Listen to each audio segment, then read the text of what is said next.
that this life only is a deception.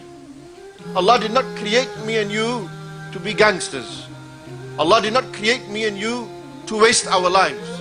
Allah did not create me and you so that we can terrorize people. Allah did not create me and you to harm people. Allah did not create me and you to upset your parents. Allah did not create me and you to behave in an antisocial manner. Allah did not give you life for you to go and blow it. Allah did not give you a life for you to go and hit a tree. Allah did not give you a life for you to go and blow someone's house up. Allah did not give you a life that on Friday nights you go out and you drink yourself so much that you don't know what time you arrive at home in the early hours of the morning. Allah did not give you a life to torture your mothers, to disrespect them and dishonor them. And you may say, I don't disrespect my mother. But the moment you walk outside that house, after the hours that she has said, you have disrespected her. The moment you raise your voice at your mother, you have disrespected her.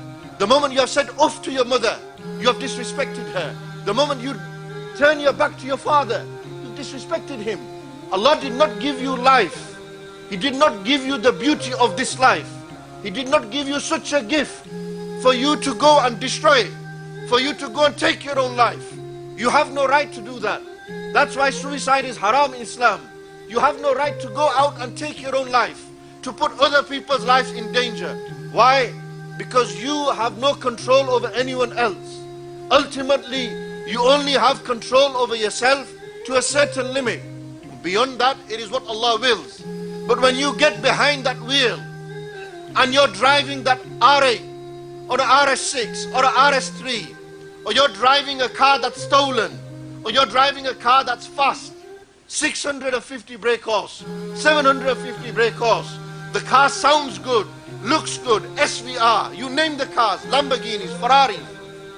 The moment you get behind that wheel and you're a good boy, you ain't even a wannabe, you ain't even a bad boy, but the moment the music comes on, Tupac, Biggie, whatever gangster songs you listen to, and you're driving that car and you get that urge that I want to put my foot down because this road is empty right now. There is nothing in my way to hinder me from me fulfilling my adrenaline rush. And when you hit that speed, 140 down the road, whether it's Canal Road, Leeds Road, Great Houghton Road, Duckworth Lane, wherever these roads are, Ladypool Road, the Winslow Road, all these roads that you have where people go and take their big cars and they think they're big and they think they're bad. That's what a car does. You have to rely on a car to make yourself feel good. You have to rely on your clothes to make yourself feel good. Is this the state that you've got to? You think wearing good clothes makes you a good person. You think driving a good car makes you a good person. You've got it wrong, completely wrong. That's not what makes you good. What makes you good is when you see an old woman walking and you help her out. What makes you good is when you save people's lives. When you do jobs like Aurangzeb does, where he washes dead bodies. That's what makes you good. What Dan Greenwood does, saving people's life as a policeman. That's what makes people good. That's what makes good when you do jobs like Richard Dunbar. Councillors who work hard to make Bradford a safer place. That's you contributing to Bradford. You're not contributing to Bradford. You're not contributing to Islam. If you think you're a bad boy because you've lined your beard, you think you're a bad boy because you're driving 160 miles per hour, you're a fool. You're a wannabe. You ain't no bad man. You ain't sat with no bad man. What did Aurangzeb say? I've seen thugs and gangsters on those streets.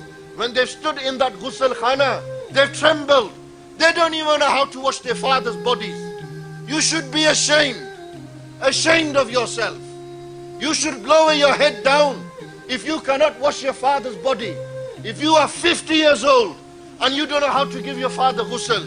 You are 28 years old and you don't know how to give your father ghusl. Wallahi, I am so happy that my father and my mother made me study. You know why? My whole studies led me to the day that I washed my dad's body. I lowered my dad's body.